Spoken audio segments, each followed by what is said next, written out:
Feeling for my x daughter chapter 22। अब तक आपने सुना अयान अपने साथ एक लड़की को ले आता है। वह लड़की सायरा थी। लंबे सीधे बाल, बेहतरीन कपड़े और चेहरे पर कॉन्फिडेंस से भरी मुस्कान। रिया, मिलो इससे, यह है सायरा, अयान ने हल्की मुस्कान के साथ कहा। रिया की होठ सूख गई। उसने मुश्किल से खुद को संभाला और सिर हिलाया। सायरा। अयान ने सायरा का हाथ थामकर उसे अंदर खींचा। उसकी आंखों में हल्की शरारत झलक रही थी। कैसा लगा तुम्हें मेरा घर? उसने सायरा की आंखों में झांकते हुए पूछा। सायरा ने इधर उधर नजरें घुमाई। हर कोना शानदार और क्लासिक था। लिविंग रूम में बड़ी बड़ी पेंटिंग्स लगी थी जो इस बात का सबूत दे रही थी। यह घर सिर्फ एक इमारत नहीं बल्कि एक शाही ठिकाना था। सायरा ने हल्की मुस्कान के साथ बोली, बहुत अच्छा घर है और तुम्हारा घर है तो इसमें कहने वाली क्या बात है, सब कुछ खास ही होगा। सायरा के इस जवाब पर अयान के होठों पर एक हल्की सी मुस्कान आ गई, लेकिन तभी उसने महसूस किया किसी की आंखें घूर रही थी। यह कोई और नहीं, रिया थी। रिया का चेहरा साफ बता रहा था कि उसका मूड खराब हो चुका है। उसने सायरा और अयान के बीच बढ़ती नज़दीकियों को नोटिस किया और उसका मन किया कि अभी जाकर सायरा के बाल पकड़कर खींच दे और उसे बाहर फेंक दे, लेकिन वह बस वहीं खड़ी रही, अपनी भड़ास आंखों से निकालते हुए। आर्या भी रिया के साथ खड़ी थी, लेकिन उसका अंदाज नॉर्मल था। तभी अयान ने आर्या की तरफ इशारा करते हुए कहा, सायरा, यह है आर्या, मैंने तुमसे इसके बारे में बताया था ना। सायरा ने हल्की मुस्कान के साथ आर्या को देखा और मजाकिया लहजे में कहा, हाँ, तुम्हारी हर बात इसी से शुरू होती है और इसी पे ख़त्म। इस पर आर्या ने मुस्कुराकर उसे थैंक यू बोला। आर्या तेज तर्रार थी, लेकिन सायरा की बातों में उसे कोई चिढ़ाने वाला अंदाज नहीं दिखा, इसलिए उसने बड़े इजीली रिएक्शन दिया। अयान ने आर्या की तरफ मुड़ते हुए पूछा, आर्या, मॉम कहाँ है? आर्या ने जवाब दिया, चाचू, दादी मंदिर गई हैं। अयान की भौहें हल्की सी चढ़ गई। इस वक्त? आर्या कंधे उचकाते हुए बोली, हाँ, दादी को मंदिर जाना था तो उन्होंने कहा कि मैं जा रही हूँ। अयान ने सिर हिलाकर कुछ सोचने लगा, लेकिन दूसरी तरफ रिया का खून खौल रहा था। उसके अंदर एक अजीब सा गुस्सा भरने लगा। वह खुद को रोक नहीं पा रही थी। उसे लग रहा था कि सायरा यहाँ आई क्यों है, और यह अयान का उसे हाथ पकड़कर अंदर लाना। उसका मन किया कि अभी जाकर सायरा को घसीट कर बाहर निकाल दे। यह लड़की आखिर चाहती क्या है? रिया ने मन ही मन ख्याल आया। वह नज़रों से सायरा को फाड़ खाने वाली नज़रों से घूर रही थी, लेकिन सायरा बेपरवाह अयान से बातें करती जा रही थी, मानो उसे रिया की मौजूदगी का एहसास ही न हो। पर रिया को पता था कि यह इतनी सीधी बात नहीं थी। सायरा की यह एंट्री उसके लिए कोई नॉर्मल बात नहीं थी। ये जो अयान के चेहरे पर हल्की सी मुस्कान, वह उसे सबसे ज़्यादा चुभ रही थी। अयान ने सायरा की ओर देखा और फिर बाकी सबको मिलवाते हुए बोला, अरे, मैं तो बताना ही भूल गया, यह मेरी बिजनेस पार्टनर की बेटी है। नाम तो तुम लोगों को पता ही चल गया होगा। अब यह हमारे साथ ही रहेगी। रिया की आंखें चौड़ी हो गई। क्या? यह हमारे साथ रहेगी? रिया के मन में बवंडर उठने लगा। उसकी सांसें तेज हो गई और हाथ अनजाने में मुट्ठी में बदल गए। उसे सायरा का इस घर में आना पहले ही पसंद नहीं था, और अब यह खबर। रिया की हालत देखकर आर्या भी उसकी तरफ देखने लगी। उसे समझ आ गया कि रिया को यह बिल्कुल अच्छा नहीं लगा, पर वह चुप रही, मज़े लेने के मूड में जो थी। अयान ने सायरा की तरफ एक हल्की स्माइल दी और बोला, चलो, हम स्टडी रूम में चलते हैं। सायरा ने हामी भरते हुए दोनों स्टडी रूम की तरफ बढ़ने लगे, पर जाते जाते अयान अचानक मुड़ा और रिया की ओर देखा और अपने ट्रेडमार्क ठहराव वाली आवाज़ में बोला, हम दोनों के लिए कॉफ़ी लेकर आना। रिया का पारा चढ़ गया। उसके अंदर ज्वालामुखी फट पड़ा। वह बिना एक सेकंड गवाए जवाबी हमला बोलते हुए बोली, कॉफ़ी लेकर आऊँ? आप दोनों के लिए। इस घर में बहुत सारे नौकर हैं, उनसे बोल दो, वो ले आएंगे। वह बिना कुछ कहे रिया की तरफ देखता रहा और उसे नाराज़गी को एंजॉय कर रहा था। कुछ सेकंड तक इसकी गहरी नज़रों ने रिया को घूरा, फिर कंधे उचकाकर वह मुड़ा और सायरा के साथ स्टडी रूम में चला गया। पर रिया वहीं खड़ी रह गई। रिया गुस्से में पैर पटकते हुए वहीं खड़ी थी। उसका मन किया कि अभी जाकर अयान की कॉलर पकड़ ले और पूछे कि आखिर उसे क्या मज़ा आ रहा है उसे तंग करने में, लेकिन फिर उसने खुद को संभाला। वह उसके खेल में फंसना नहीं चाहती थी। तभी उसने देखा कि एक नौकर ट्रे में 2 कप कॉफ़ी रखकर स्टडी रूम की तरफ जा रहा है। रिया की आंखें सिकुड़ गई। उसे नहीं पता कि उसे अचानक क्या हो गया, लेकिन उसने झट से नौकर को रोक लिया। रुकिए! रिया की आवाज़ में अजीब सा आदेश था। नौकर घबरा गया। मैम? रिया ने उसके हाथ से ट्रे ले ली और बोली, आप रहने दीजिए, मैं ही लेकर जा रही हूँ। आर्या, जो अब तक चुपचाप तमाशा देख रही थी, फौरन बीच में कूद पड़ी। तू क्यों लेकर जा रही है? अभी अभी तो तूने मना कर दिया था। अचानक इतनी सेवा भावना कहाँ से जाग गई? रिया ने झटके से आर्या को एक हल्की चपत मारी और फुसफुसाई, तो चुप रह। आर्या हंस पड़ी। नहीं नहीं, मुझे समझा, तू ही तो चिल्ला रही थी कि इतने नौकर है, किसी और को कह दो, और फिर अब खुद क्यों जा रही है? रिया ने झुंझलाते हुए जवाब दिया, क्योंकि मैं नहीं चाहती कि तेरे चाचू बाद में मुझसे कहें कि मैं उनके घर में रह रही हूँ और कोई काम नहीं कर रही, बस इसलिए ले जा रही हूँ, और कोई बात नहीं है। इतना कहकर उसने ट्रे उठाई और बिना आर्या की ओर देखे स्टडी रूम की तरफ बढ़ गई। आर्या वहीं खड़ी मुस्कुरा रही थी। उसकी आंखों में एक शरारती चमक थी। रिया, तू ना खुद भी समझ नहीं रही कि तू क्या कर रही है। वो खुद में बुदबुदाई और मज़े लेते हुए सोफे पर जा बैठी। रिया ने ट्रे को मजबूती से पकड़ा। स्टडी रूम के दरवाजे पर पहुंचते ही उसने गहरी सांस ली और खुद को शांत करने की कोशिश की। उसने खुद से कहा, रिया, रिया नॉर्मल रह, ये तेरा घर है, तुझे घबराने की कोई ज़रूरत नहीं है। रिया, काम डाउन। लेकिन जैसे ही उसने दरवाज़ा खोला, उसके कदम वही थम गए। अंदर का नज़ारा उसकी आंखों में खटक गया। अयान और सायरा सोफे पर बैठे थे, एक दूसरे की तरफ झुके हुए, हल्की हल्की मुस्कान के साथ बातें कर रहे थे। अयान के चेहरे पर वो ठहराव था जो रिया ने कभी अपनी तरफ देखा था। रिया की आंखें हल्की सी छोटी हो गई, लेकिन उसने तुरंत अपने चेहरे पर नॉर्मल एक्सप्रेशंस किए। वो किसी भी हाल में ये जाहिर नहीं करना चाहती थी कि उसे फ़र्क पड़ रहा है।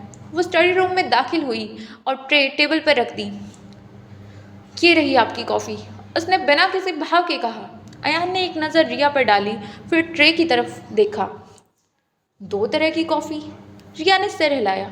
हाँ, एक मिल्क वाली और एक विदाउट मिल्क वाली। सोचा कि हर किसी की पसंद अलग होती है। सायरा ने हल्की मुस्कान के साथ ट्रे में झांका और बोली, ओह ग्रेट, मुझे विदाउट मिल्क वाली कॉफ़ी ज़्यादा पसंद है। रिया के होठ पर एक हल्की मगर शरारती मुस्कान उभर आई। वो हल्के से ट्रे के पास झुकी और सूंघते हुए बोली, हाँ, नागिन को जहर ही पसंद आएगा। सायरा का चेहरा एक सेकंड के लिए सख्त हुआ, लेकिन उसने तुरंत खुद को संभाल लिया। अयान ने भी रिया की बात सुनी थी और उसकी भौहें हल्की सी चढ़ गई, पर उसने कुछ नहीं कहा, बस हल्का सा सिर झटक दिया। रिया ने एक कप उठाया और सायरा की तरफ बढ़ाया, लेकिन जैसे ही उसने कप सायरा की ओर बढ़ाया, अचानक उसका हाथ हल्का सा लड़खड़ाया और गर्म कॉफ़ी सायरा की ड्रेस पर छलक गई। आह! सायरा तुरंत उछल पड़ी। उसकी आंखों में गुस्सा और झुंझलाहट थी। रिया, देख कर नहीं दे सकती। रिया ने झूठी मासूमियत से अपनी आंखें चौड़ी कर ली। ओ ओ आई एम सॉरी सायरा, लगता है ट्रे अनबैलेंस हो गई। प्लीज़, तुम्हें चोट तो नहीं लगी? I am sorry. सायरा गुस्से में खुद को ठंडा करने की कोशिश कर रही थी। उसने जल्दी से पास रखे टिश्यू पेपर उठाए और अपनी ड्रेस साफ करने लगी। अयान ने रिया की तरफ देखा। उसकी आंखों में एक अलग सी चिंगारी थी। वो समझ सकता था कि यह कोई एक्सीडेंट नहीं था, लेकिन उसने कुछ कहा नहीं, सिर्फ अपनी कॉफ़ी उठाई और धीरे से सिप लेने लगा। सायरा ने खुद को संभालते हुए कहा, कोई बात नहीं, ऐसे छोटे मोटे हादसे होते रहते हैं। रिया ने हल्की मुस्कान के साथ जवाब दिया, हाँ, खासकर जब कोई अनवांटेड गेस्ट घर में रहने आ जाए। अयान ने एक सख्त नज़र रिया पर डाली, लेकिन उसने अपनी मासूम सी मुस्कान बनाए रखी। सायरा गहरी सांस लेते हुए बोली, अयान, मुझे चेंज करना है। अयान ने सिर हिलाया। हाँ, तुम्हें ऊपर गेस्ट रूम दिखा देता हूँ। रिया ने मन ही मन सोचा, बहुत बढ़िया, नागिन का पहला दिन स्पेशल बना दिया। और वो ट्रे उठाकर मुस्कुराते हुए स्टडी रूम से बाहर निकल गई, जबकि पीछे सायरा गुस्से में अपनी ड्रेस देख रही थी। रिया की उलझन और टूटता सब्र। रिया के कदम स्टडी रूम से बाहर निकलने के बाद वहीं अटके थे। दिल की धड़कनें तेज़ हो रही थी और दिमाग में बस एक ही ख्याल घूम रहा था, सायरा यहाँ क्यों आई? वो चाह कर भी अपने मन को शांत नहीं कर पा रही थी। इससे तुझे क्यों फ़र्क पड़ना चाहिए रिया? उसने खुद को समझाया, लेकिन दिल इस बात को मानने को तैयार ही नहीं था। जैसे ही उसने अयान के कमरे की ओर कदम बढ़ाए, अचानक ऊपर से एक हंसी ने उसके पैर रोक दिए। सायरा, फिर अयान की भी हंसी रिया के शरीर में जैसे आग लग गई। उसके हाथ अपने आप मुट्ठी में भिज गए। अयान हंस रहा था। वो अयान जो महीनों से उससे सीधे मुंह बात तक नहीं कर रहा था, अब सायरा के साथ हंस रहा था। उसके हाथ अपने आप मुट्ठी में भिज गए। अयान हंस रहा था। वो अयान जो महीनों से उससे सीधे मुंह बात तक नहीं करता था, अब सायरा के साथ हंस रहा था। उसके अंदर गुस्से की एक लहर उठी। दिल कर रहा था भागकर ऊपर जाए और देखे कि वहाँ क्या चल रहा है, लेकिन अगले ही पल उसने खुद को रोक लिया। नहीं, मुझे कोई फ़र्क नहीं पड़ता, उसने खुद से फुसफुसाया, लेकिन दिल झूठ नहीं बोलता। उसके कदम खुद ब खुद गेस्ट रूम की ओर मुड़ गए।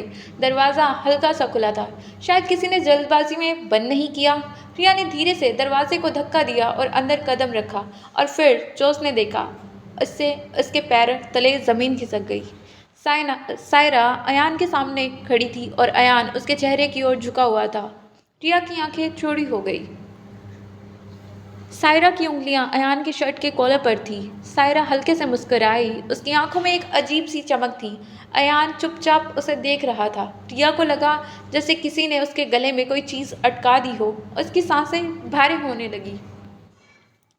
सायरा ने धीरे से अयान की शर्ट के कॉलर को ठीक किया और कोमल आवाज़ में बोली, अयान, तुम्हें हमेशा ऐसे सख्त रहने की क्या ज़रूरत है? रिलैक्स करो ना। रिया का दिल ज़ोर से धड़कने लगा। फिर अयान हल्के से मुस्कुरा दिया। बस। रिया की आंखों के सामने अंधेरा छाने लगा। उसकी मुस्कान अब सिर्फ सायरा के लिए रह गई। उसका गला सूखने लगा। उसने खुद को मजबूती से पकड़ने की कोशिश की, लेकिन दिल जैसे बिखरने लगा। सायरा अब भी अयान की शर्ट पकड़े हुए थी और अयान ने उसे रोकने की कोशिश नहीं की थी। रिया की आंखों में आंसू उतर आए, लेकिन उसने झपक कर उन्हें रोक लिया। तुझे कोई फर्क नहीं पड़ता रिया, उसने खुद को फिर से समझाया, लेकिन उसका दिल चीख चीख कर कह रहा था, झूठ, फर्क पड़ता है, बहुत फर्क पड़ता है। उसने बिना कोई आवाज़ के अपने कदम पीछे किए और गेस्ट रूम से बाहर निकल गई। सीढ़ियों से नीचे उतरते हुए उसकी आंखों के सामने बार बार वही नज़ारा घूम रहा था। सायरा अयान के करीब और अयान उसे रोक नहीं रहा था। उसकी दुनिया जैसे हिल गई। नीचे पहुंचते ही उसने अपने चेहरे पर पानी के छींटे मारे और खुद को आईने में देखा। आंखें लाल हो गई थी, गला रुंध गया था, लेकिन फिर भी उसने खुद को संभाला। मैं नहीं रोऊंगी, उसने खुद से कहा, लेकिन उसकी आंखों में आंसू खुद ब खुद गिर पड़े। फिर वह रोते हुए खुद से बोली, मुझे बुरा क्यों लग रहा है? क्यों मुझे नहीं लगना चाहिए? आखिर वह इंसान है ही कौन? रिया, तू सच में पागल हो गई है। वैसे भी तू ही तो चाहती थी कि वह तुझसे दूर रहे। रिया ने जल्दी से अपने आंसू पोंछ लिए। नहीं, वो अयान को अपनी कमज़ोरी नहीं दिखा सकती। उसने खुद से ही कहा, अयान उससे दूर रहे। अब क्यों उसे ये सब देखकर तकलीफ हो रही है? उसका दिल जवाब जानता था, लेकिन दिमाग मानने को तैयार नहीं था। उसने गहरी सांस ली और खुद को शीशे में देखा। आंखें अब भी हल्की लाल थी, लेकिन उसने ज़बरदस्ती मुस्कान ओढ़ ली। वो किसी के सामने कमज़ोर नहीं पड़ेगी, खासकर अयान और सायरा के सामने तो बिल्कुल भी नहीं। अब ऐसा दिखाना भी होगा कि मुझे कोई फ़र्क नहीं पड़ता। रिया ने खुद से यह वादा किया। अगले दिन रिया ने सुबह सुबह खुद को बिजी कर लिया। वो हर चीज़ नॉर्मल दिखाना चाहती थी। घर के सारे काम वही देख रही थी, नौकरों को इधर उधर भेज रही थी और सबके लिए नाश्ता तैयार करवा रही थी। वो किसी को यह महसूस नहीं होने देना चाहती थी कि वो अंदर से कितनी टूटी है। अयान नीचे आया। उसने देखा कि रिया किचन में बिजी है। उसने एक पल के लिए उसे गौर से देखा, लेकिन फिर बिना कुछ कहे सायरा की तरफ मुड़ गया, जो पहले ही टेबल पर बैठी थी। गुड मॉर्निंग अयान, सायरा ने मुस्कुराते हुए कहा। गुड मॉर्निंग अयान, अयान ने हल्की आवाज़ में जवाब दिया। रिया ने सबके सामने आते हुए ज़बरदस्ती की मुस्कान के साथ बोली, तो आज ब्रेकफास्ट में क्या खाएंगे सायरा? वैसे तुम तो हेल्दी चीज़ें खाती होंगी ना? सायरा ने रिया की टोन में छुपे ताने पहचान लिए, लेकिन उसने कुछ नहीं कहा। अयान चुपचाप अपने फ़ोन में बिजी दिख रहा था, लेकिन उसका ध्यान रिया पर था। वो देख सकता था कि वो जानबूझकर ज़्यादा खुश दिखने की कोशिश कर रही है। रिया, मेरे लिए एक ब्लैक कॉफ़ी ला सकती हो? अयान ने अचानक से कहा। रिया ने एक पल के लिए उसकी ओर देखा, फिर मुस्कुरा कर बोली, सॉरी, मैं अभी बहुत बिजी हूँ, आपको खुद ही लेना पड़ेगा। अयान को उसकी बात सुनकर हल्का अजीब लगा। रिया कभी ऐसे बर्ताव नहीं करती थी। सायरा ने हल्की मुस्कान के साथ कहा, कोई बात नहीं, मैं बना देती हूँ। वैसे भी मैं जानती हूँ तुम्हें कैसी कॉफ़ी पसंद है। रिया ने अपना दुपट्टा ठीक किया और हल्के से हंसते हुए बोली, हाँ सही कहा, जब कोई नया इंसान किसी की लाइफ में आता है तो पुरानी चीज़ों का ध्यान रखना कौन सा ज़रूरी होता है। सायरा ने घूर कर रिया को देखा, लेकिन वो अब तक अपने चेहरे पर मासूमियत बनाए हुए थी। अयान ने गहरी सांस ली और बिना कुछ कहे उठकर चला गया। रिया ने एक कोल्ड स्माइल के साथ देखा कि सायरा उसके पीछे पीछे जाने लगी। उसका दिल अब भी जल रहा था, लेकिन अब वो अपनी तकलीफ को ताकत में बदलने वाली थी। अब उसे रोना नहीं था। कुछ देर बाद बाहर बास्केटबॉल कोर्ट में अयान और सायरा खेल रहे थे। दोनों के बीच अच्छी ट्यूनिंग दिख रही थी। सायरा बार बार अयान को चैलेंज कर रही थी और अयान भी उसे टक्कर दे रहा था। हंसी मजाक के बीच उनकी बॉन्डिंग और मजबूत लग रही थी। रिया वहीं से गुजर रही थी। रिया ने दूर से एक नज़र डाली, लेकिन तुरंत नज़रें फेर ली और वहाँ से जाने लगी। तभी तभी वहाँ एक और शख्स की एंट्री हुई। राजवीर सिंह राठौर, लंबा कद, गहरे भूरे रंग की शर्ट, हल्का स्टबल और आंखों में एक अजीब सा कॉन्फिडेंस। वो आते ही सीधे अयान के पास पहुंचा, लेकिन बीच में उसकी नज़र रिया पर टिक गई। रिया बस एक सेकंड के लिए राजवीर की नज़रों से टकराई, फिर अनदेखा करके अंदर जाने लगी, लेकिन राजवीर वहीं खड़ा रह गया, जैसे कुछ सोच रहा हो। अयान ने बॉल कैच करते हुए उसे देखा और राजवीर कहाँ खो गए। राजवीर ने सिर झटका, लेकिन उसकी आंखें अब भी हल्की सी हैरान थी। उसने धीरे से कहा, अयान, ये लड़की, इसकी शक्ल तो। इससे पहले कि वो अपनी बात पूरी करता, अयान ने उसकी तरफ एक ठंडी नज़र डाली और बिना इमोशंस के कहा, सिर्फ शक्ल इसकी जैसी है, पर ये वो नहीं है। दोबारा उसका नाम मेरे सामने लेने की कोशिश भी मत करना। राजवीर एक सेकंड के लिए रुका, फिर हल्का मुस्कुराया, जैसे कुछ समझ रहा हो। सायरा, जो अब तक चुप थी, उसे कुछ समझ तो नहीं आया, लेकिन उसने सिचुएशन लाइट करने के लिए कहा, और राजवीर, तुम्हारी इनसिक्योरिटी फिर बाहर आ गई क्या? राजवीर उसकी तरफ मुड़ा और हंसते हुए बोला, अरे नहीं, मैं तो बस सोच रहा था कि अयान आजकल इतना सीरियस क्यों रहता है। सायरा ने बॉल उठाई और शरारती अंदाज में कहा, चलो ये बातें बाद में, पहले मैच खेलते हैं, देखते हैं तुम अब भी पहले जैसे परफॉर्म कर सकते हो या नहीं।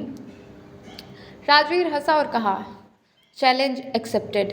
तीनों बास्केटबॉल खेल रहे थे, तभी अचानक आर्या वहां पहुंची। उसने दूर से ही तेज आवाज़ में कहा, राजवीर चाचू।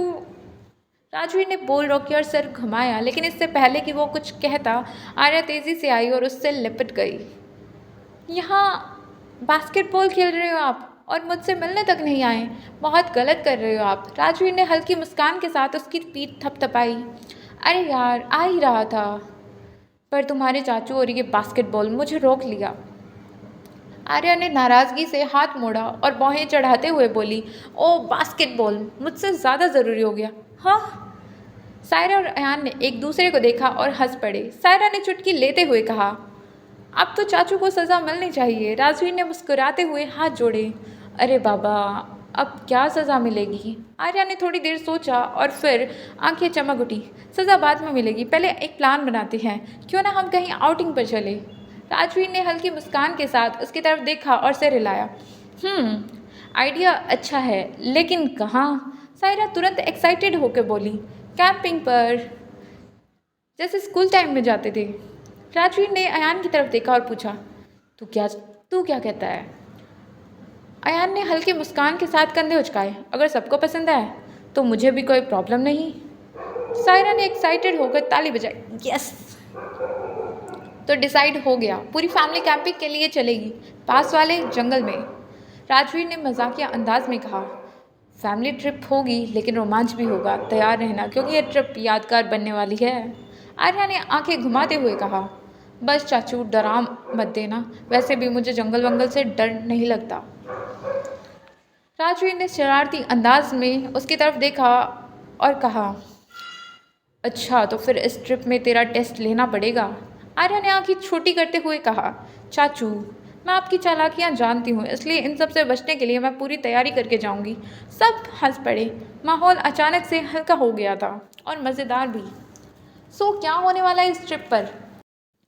आखिर कैसी रहेगी ये जंगल की ट्रिप इन सब लोगों के लिए? जानने के लिए सुनते रहिए feeling for my x Twitter. And thank you for listening. Please share your reviews and also subscribe.